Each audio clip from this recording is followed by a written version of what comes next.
내 삶은 주의 것, 내 삶은 주의 것, 온전한 신뢰를 주께 드리네.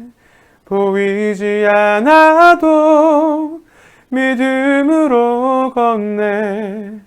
주 영광 바라보며 주만 따르네.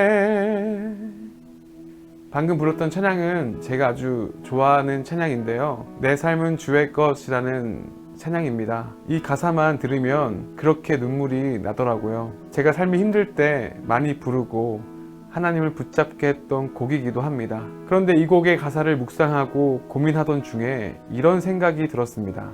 과연 내가 물질이든 실력이든 누가 보아도 가진 것이 많은 사람이 된다면 그때에도 내 삶은 주의 것이라고 고백할 수 있을까 하고 말이죠. 그랬더니 이 찬양의 가사가 쉽게 고백이 되지 않더라고요. 여러분은 어떠세요? 진짜 여러분의 삶은 주님의 것입니까? 오늘은 아나니아와 삽비라의 이야기를 나누려고 합니다. 우리가 익히 아는 대로 아나니아와 삽비라는 자신들이 판 땅값을 감춰 성령을 속였다는 일로 죽게 되지요. 여기서 한 가지 질문이 생기는데요. 왜 아나니아와 삽비라는 성령을 속이려 했을까요? 그리고 성령을 속인다는 것은 어떤 의미일까요? 아나니아와 삽비라가 있었던 초기 교회 공동체는 많은 사람들이 자신의 소유와 물건을 나누었습니다.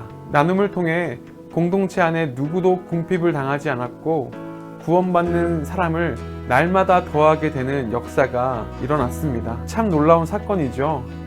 어떻게 교회 공동체는 그런 놀라운 일을 할 수 있었을까요? 사도행전 4장 31절과 32절의 말씀입니다. 빌기를 다함에 모인 곳이 진동하더니 무리가 다 성령이 충만하여 담대히 하나님의 말씀을 전하니라. 믿는 무리가 한 마음과 한 뜻이 되어 모든 물건을 서로 통용하고 자기 재물을 조금이라도 자기 것이라 하는 이가 하나도 없더라. 성령의 충만함은 교회 공동체를 한 마음과 한 뜻으로 연합하게 했습니다. 교회 공동체는 성령의 감동으로 자신의 물건과 소유를 공유하는 아주 놀라운 사건을 일으키죠. 그 사건은 성령이 주도하는 사건이라 할 수 있겠습니다. 하지만 아나니아와 삽비라는 한 마음과 한 뜻이 아니라 다른 마음을 품게 되는데요. 그들은 한 마음과 한 뜻을 자신들이 주도하려고 합니다. 아나니아와 삽비라의 문제는 땅의 소유를 마음대로 처분한 것에 있지 않았습니다. 사도행전 5장 4절의 말씀이 그것을 설명해주고 있습니다. 그 땅은 팔리기 전에도 그대의 것이 아니었어? 또 팔린 뒤에도 그대 마음대로 할 수 있었던 것이 아니었어? 아나니아와 삽비라의 문제는 공동체가 성령님으로부터 받은 감명을 자신들 스스로 공동체에게 일으키려 했다는 것입니다. 성령님이 주도하는 사건을 내가 주도하는 사건으로 만들려고 했던 것이었죠. 성령님을 속인다는 것은 성령님의 주도함이 아닌 나의 주도함으로 사는 것을 말하지 않을까요? 다시 말해 내 삶은 나의 것이라 고백하는 삶이죠. 여러분은 성령님의 주도함 아래 살고 있습니까? 오늘 말씀은 먼저 교역자인 저와 임원 그리고 리더와 찬양팀에게 말하고 싶습니다. 제가 다른 교회에서 찬양 인도를 했을 때의 일입니다. 함께 예배팀의 싱어를 섬기는 형제가 예배를 앞두고 고민이 있었는데요. 그 고민은 찬양 중에 회중의 반응이 너무 없어서 찬양할 때마다 힘이 빠진다는 내용이었습니다. 찬양팀을 섬기거나 찬양을 인도해 보신 경험이 있으시면 참 공감이 갈 만한 내용이 아닙니까? 찬양팀이 아니더라도 리더와 임원을 하면서 반응이 없는 공동체를 보며 힘이 들 때도 있으시죠? 그때 제가 청년에게 조언했던 내용이 있었는데요. 형제님, 찬양하실 때 손뼉을 치면서 찬양해 보세요.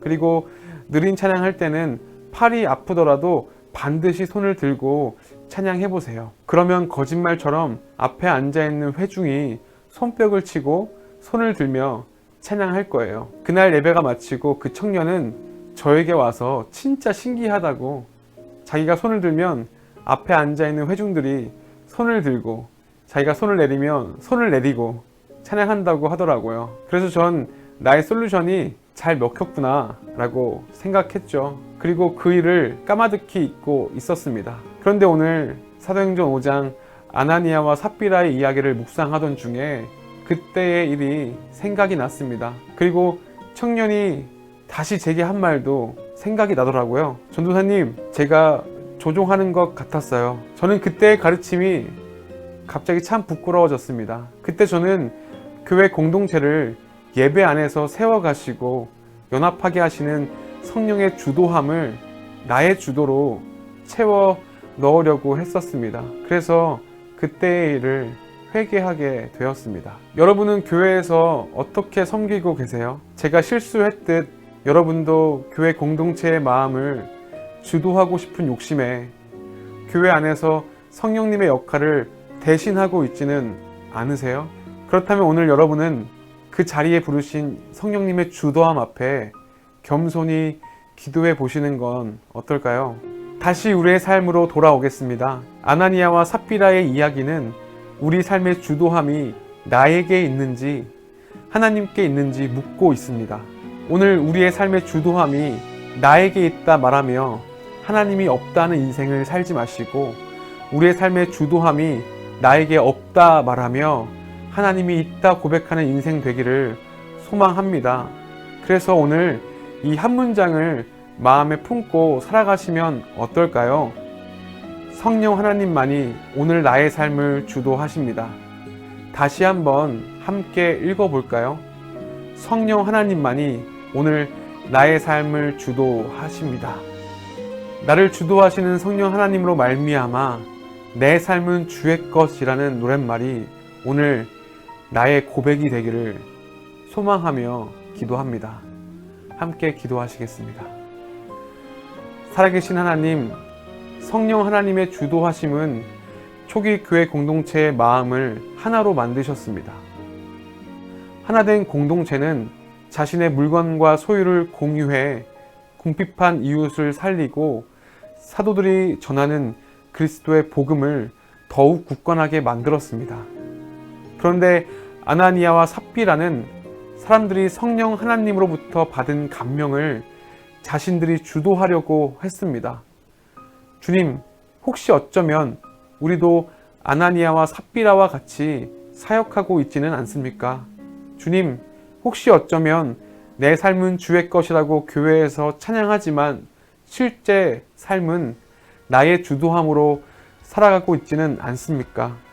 주님, 오늘 하루 우리의 삶의 주도함이 나에게 있다 말하며 하나님이 없다는 인생이 아니라 우리 삶의 주도함이 나에게 없다 말하며 하나님이 있다 고백하는 인생 되기를 소망하며 기도합니다. 그 마음으로 하루를 살아가는 교회 공동체에게 위로와 사랑으로 함께하여 주십시오. 예수님의 이름으로 기도합니다. 기도 제목을 나눕니다. 우리 삶의 주도함이 나에게 없다 말하며 하나님이 있다 고백하는 하루 되기를 기도합니다. 성령 하나님, 오늘 나의 삶 구석구석에 임하셔서 당신의 주도하심으로 일하여 주십시오. 함께 기도하겠습니다.